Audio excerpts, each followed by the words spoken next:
The air was thick with the smell of rain and fear. The little cat, no bigger than a loaf of bread, lay huddled in the damp bushes, his thin, ragged fur matted with dirt. Passersby had alerted us, their faces etched with concern and anger. They had witnessed the cruelty, the vicious prodding with sticks, the callous indifference to a creature so clearly suffering.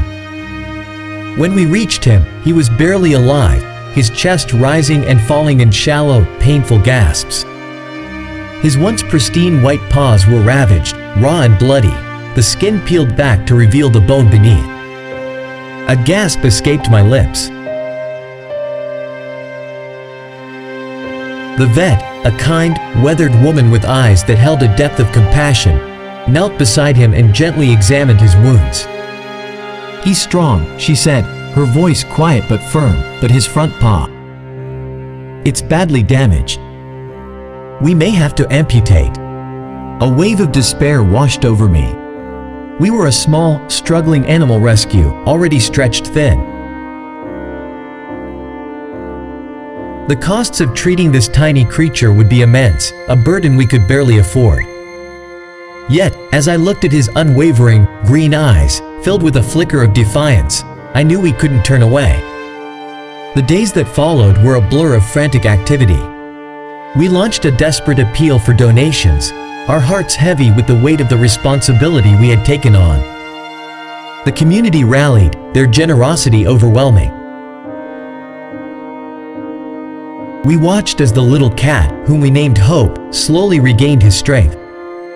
He was a fighter, a survivor, determined to live despite the unimaginable pain he had endured.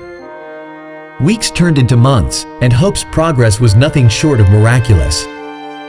The vet, with her incredible skill and dedication, managed to save his paw, leaving only a slight limp. His spirit, however, remained unbroken. He was playful, affectionate, and full of life. Then, one day, a call came. It was the vet, her voice filled with urgency. "There's been a mistake," she said. "We found a record in Hope's file. It seems he's microchipped." My heart skipped a beat. Could it be? A family was searching for him? It was a long shot, but the possibility sparked a glimmer of hope.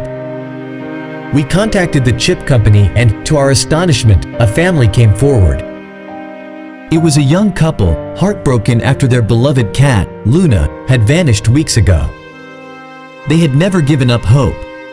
As the couple approached Hope's enclosure, a gasp escaped the woman's lips. "Luna? Is it really you?" Hope, sensing the familiar scent, turned his head and let out a soft meow. The woman knelt down, her tears mingling with the rain that had begun to fall. Luna rubbed against her hand, purring softly.